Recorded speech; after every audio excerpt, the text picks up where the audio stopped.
بسم الله الرحمن الرحیم. السلام علیکم زما دوستانو. امید د الله نه چې ښه به یې، روغ جوړ به یې او خوشحاله به یې. الله هم خوشحاله ساته. ملګرو، زما نننۍ ویډیو د ذهن د تیزېدو باره کې ده.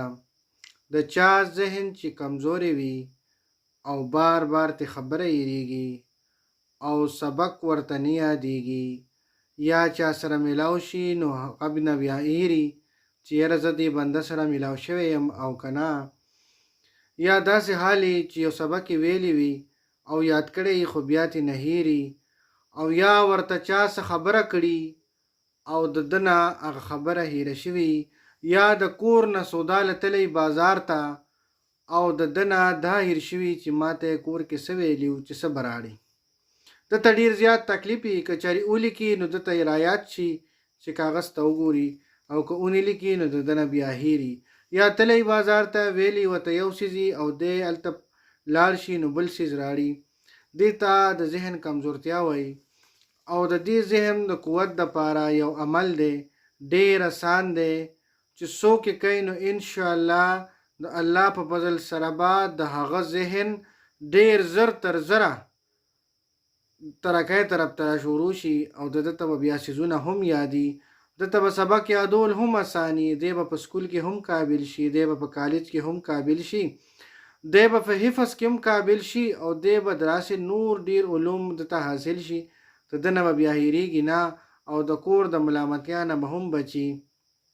که چېرې ماشومان ورته څه خبره وکړي نو هغه به ورته هم بیا یادوي، او که د کور څه سود سودا وي نو درته به یادوي.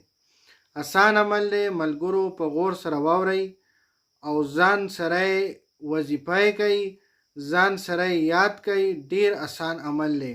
د ټولو نه اول به تاسو داسې کار وکئ چې تاسو مس خلاص کئ، مکمل مس چې خلاص کئ، چې سنت وکئ، فرض وکئ، بیا سنت وکئ، یا صرف فرض وموزي هغه وکئ.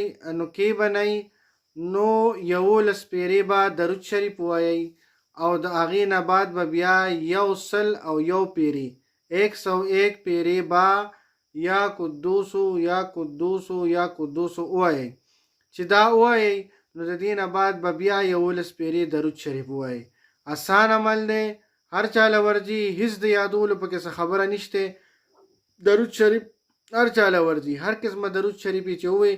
که درود ابراهیم ووایي نو ډیره بهتره ده، او کني نور بلا چې کم دی نو درود شریف دی هغه ویلی شي بنده. نو اول دی 11 پیرې درود شریف وای، بیا دی 101 پیرې یا قدوسو یا قدوسو وای، او د دې نه بعد به بیا 11 مرتبه چې کم دی انو درود شریف وای. کله چې تاسو دا وای او دا عمل شروع کړئ نو تاسو ته به د لومبۍ 2 ورځې نه پته ولګي چې یاره زما ذهن تیزېدو طرف ته روان شو. داسې ذهن به الله پاک ستاسو جوړ کړي چې د بجلی په شان به کار کوي، چې بس یو خبره تاسو مخې ته تیره شوه نو هغه بیا تاسو ته یاد دی که یو بنده سره ستاسو ملاقات وشو نو تاسو ته به 10 کاله بعد هم یاد چې یاره ما د سره ملاقات کړو، په کوم ځای کې مې کړو، په څه حال مې کړو، په څنګه حال مې نو کړی، څنګه مې دی لیدلی و، یاره یا دلته څه کولو، یا د چپلې څنګه اچولې وي، یا د پیزار څنګه اچولی و، یا د ما خواته سله راغلی و، یا څه خبره یا څه خبره. نو چې کله هم تاسو ته د ذهن داسې کمزوري، یا تاسو ته سبق نه یادېږي، یا تاسو ته په حفظ کې مشکلات، یا په سکول کې مشکلات، یا په کالج کې، یا په یونیورسټۍ کې، چې څوم قسم مشکلات تاسو ته، نو تاسو به دک عمل وکئ چې هر مز خلاص کئ. چې تاسو ته سهار مز دی، سنت دی وکړل، فرض دی وکړل، نو دا عمل ورپسې وکړه. اوس ته ماسپښین مز دی نو سنت دی وکړل، فرض دی وکړل، سنت دی وکړل، او کینه بیا چې ښه فارغه شي د هر څه نه نو دا عمل وکړه. او که د مازدیګر مز دی وکړه نو د هغې نه پس د فرضو نه پس شو، ماسخوتن کې د وترو نه پس شو. نو دقسې دا اسان عمل دی، ټولو ته به یادي. الله هم یاد کا، الله هم خوشحاله ساته. کم ملګري چې ډېر پریشانه دي چې یاره زه قابل کېږم نه، یاره ما چې کم دی ملګري مې دي، یاران دي، دوستان دي، هغوی ما پورې ټوکې کوي په سکول کې چې یاره ده به د سبق نه ورځي، یا دا نه ورځي، یا ده ته یادېږي نه، یا دی هر وخت وهل خوري، یا دی هر وخت د استاد د لاسه بې عزتي خوري.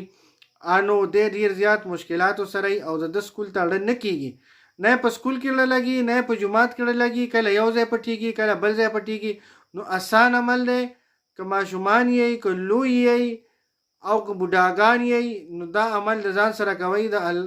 د الله پاک ډیر کرم او فضل دی چې موږ ته داسې قسمه څیزونه ښوولي دي چې موږ په هغې عمل کوو نو زموږ ورسره اندروني طاقت ښه کېږي. الله پاک هم خوشحاله ساته. نننۍ ویډیو هم د دې په باره کې وه. آسان عمل دی، هر څوک یې ځان سره یاد کوي. د الله په امان.